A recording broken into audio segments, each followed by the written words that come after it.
under the underpass, they drop behind you and try to just smash you.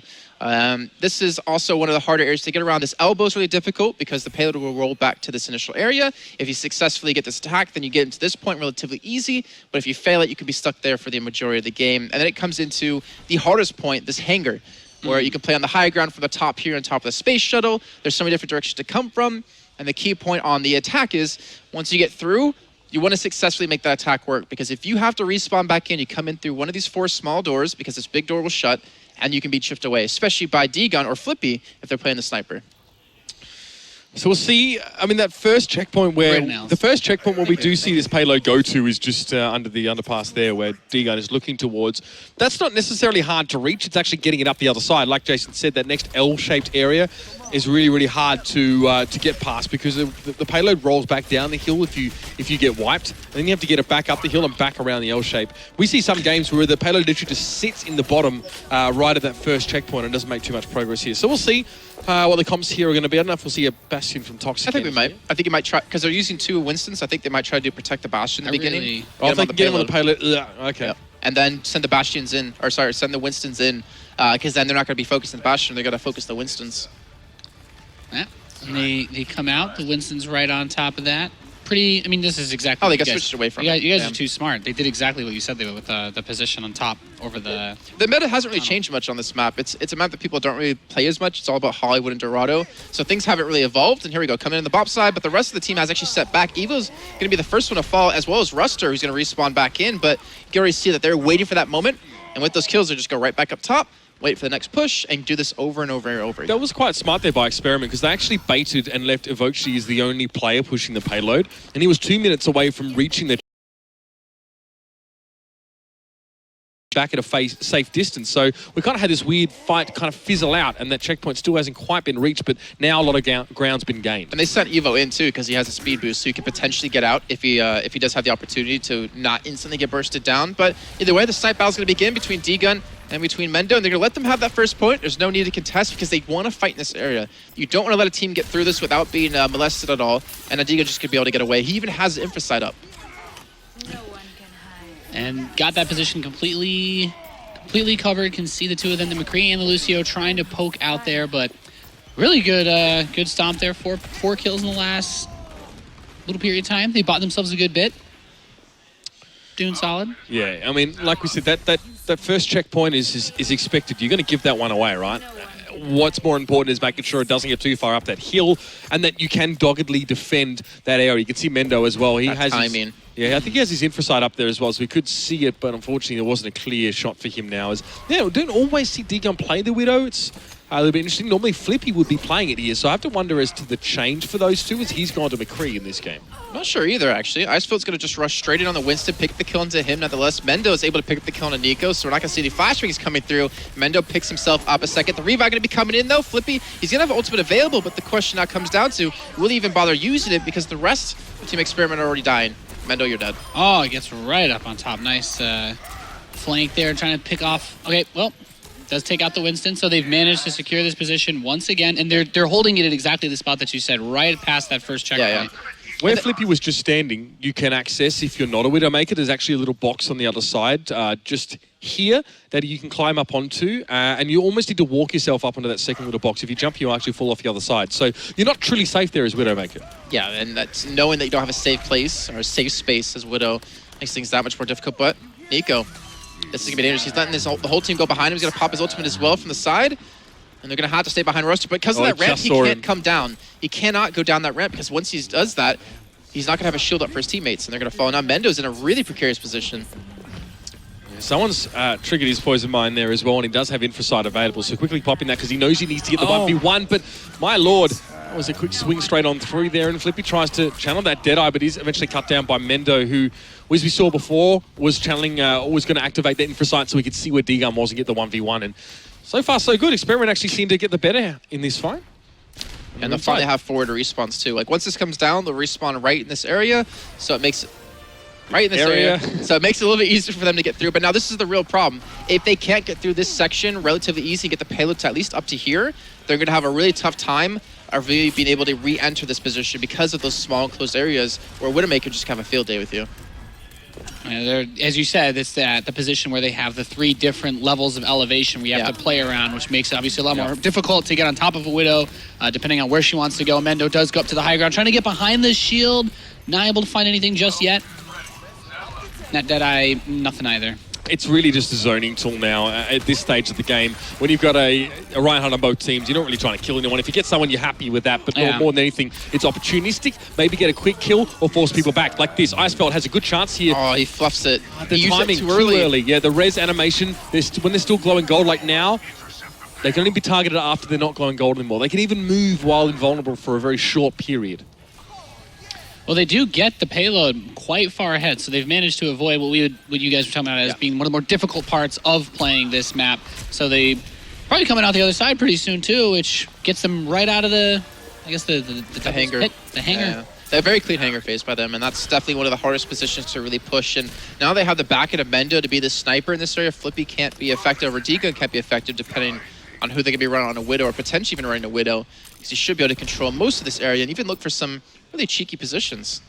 I like this one. He's sat right up here just as you come outside. You can get a little bit of an angle there, and that's just really to get the better of his opposite number. If he's going up against D-Gun in the sniping war, he wants to have that position, but D-Gun's actually playing the Winston now. They're going to be going in here. Shield does come down. It's going to be a sound barrier as well. Flippy gets himself 2 quick kills, and Nico hoping to add to his tally, but no. Experiment realize when they're beat, they're just going to back up and regroup. I think Mendo died to the Deadeye out of Flippy, if I'm not mistaken. Which is, I mean, I guess he was trying to go for like the, if I kill Flippy now, he can't kill no one on my team, and then we can push. It's a really risky kind of play.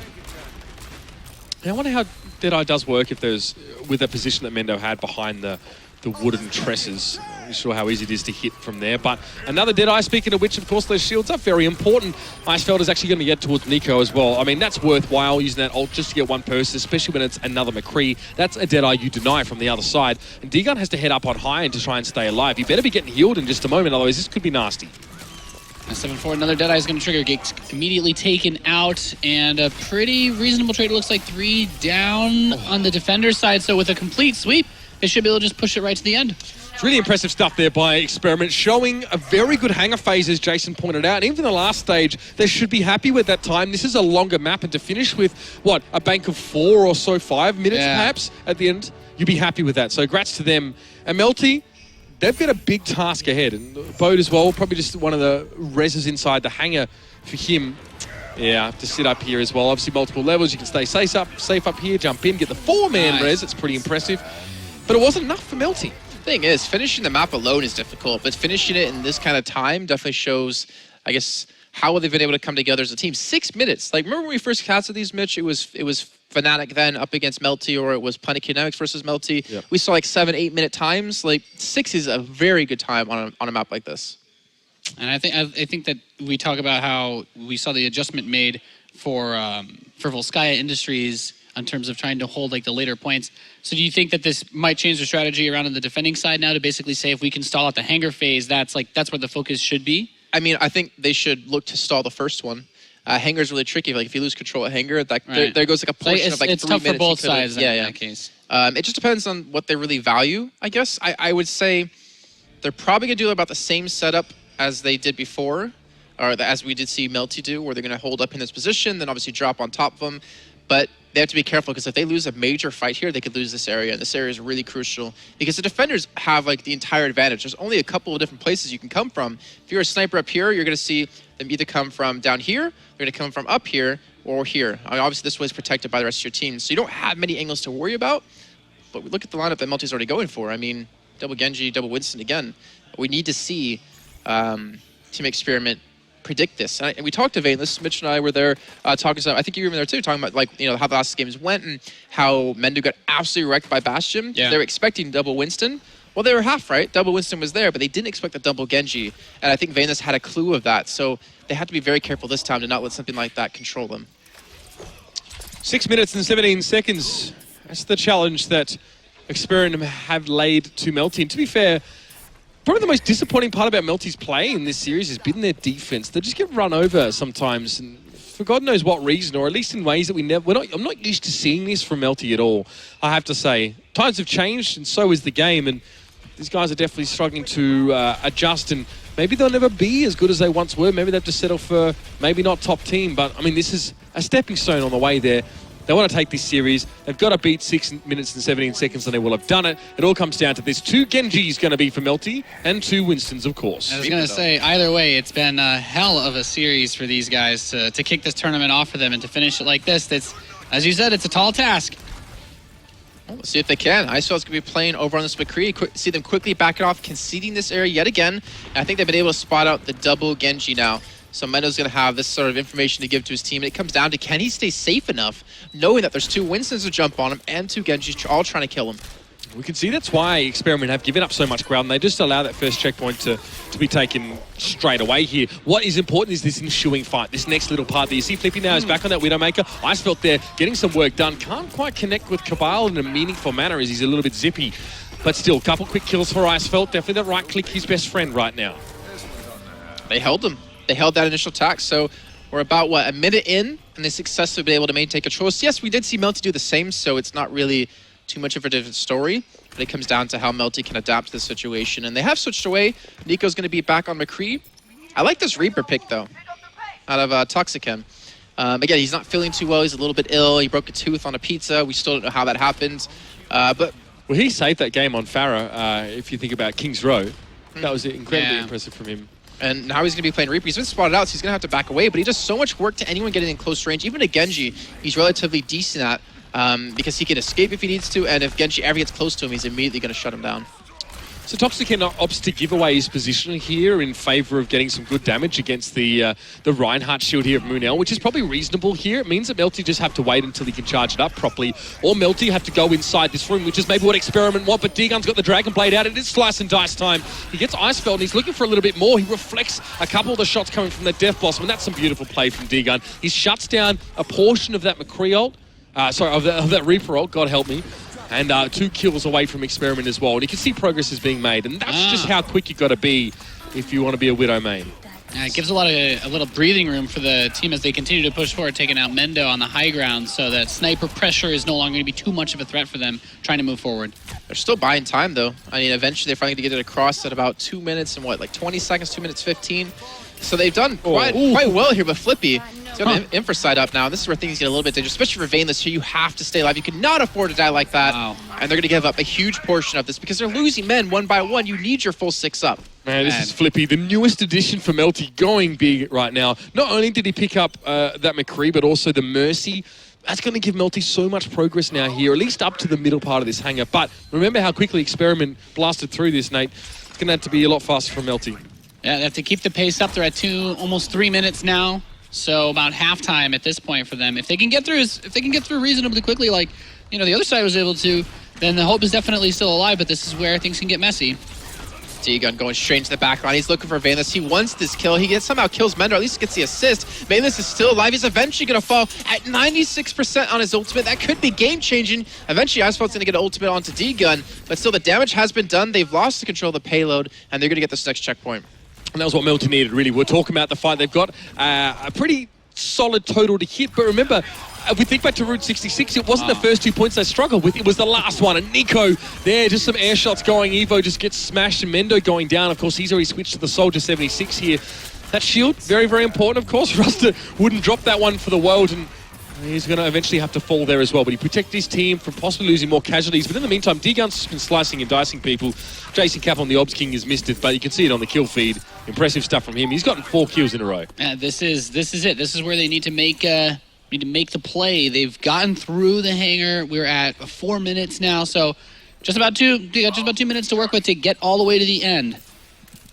So we got Mendo on Widowmaker. We got Flippy on Widowmaker as well to challenge out against each other. Where's Flippy currently at? So Flippy is actually not playing on the high ground. He's not playing without his team. He's going to be sitting behind Moon's shield, which is honestly very smart because if he dies, it's a fight that they can't really afford to win or can't really win. Bodhi, I think he's going to be sticking back as well. He's got his revive available. So if enough of his teammates do go down, obviously going to have that second coming of the team, and it's just going to be them going down 1 by 1. Bayless, he's at 99%. He's finally get the revive back off, but to what effect? It was quite a good res, actually. I think there was at least 3 people maybe getting resed up there, but again, the aggression's going to keep coming, and D-Gun has been an absolute menace on Genji so far, and with the res towards Melty, that's just going to help them out even more. They're going to have a full stack of movement on this payload here, and D-Gun, no respect here. He's going to chase Mendo down. He didn't even need the Dragon Bait. It's just for the icing on the cake, which he's cutting at the same time, and even an ice wall in front to prevent the jumps back on in. This should be Melty to take it here, but of course, here comes the spam to stall. Stalling as long as they can. We're, what, 5 minutes in? They have to stall for 1:17, but they've held this attack. It's pretty much right there. I mean, if you step off of that payload for a second, they're going to be able to push it in, and that's all they need is just a little bit more time, and they do manage to get it through. Melty eSports, it was a bit of an ordeal. It went to 5, but they managed to get it away in the last few moments. In the sigh of relief there from D-Gun on the far left. He knew it was close. It was a great time that was set.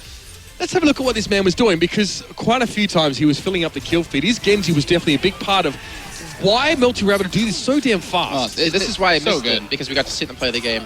I knew what I was doing. Yeah. Too, of course. He predicted this. He's a wizard. So he's reflected a stun grenade in amongst all of that action as well. So definitely relief on the face of the Melty guys here as well. But you've got to hand it to the guys from Team Experiment. They go down the lower bracket. They're not out of this yet.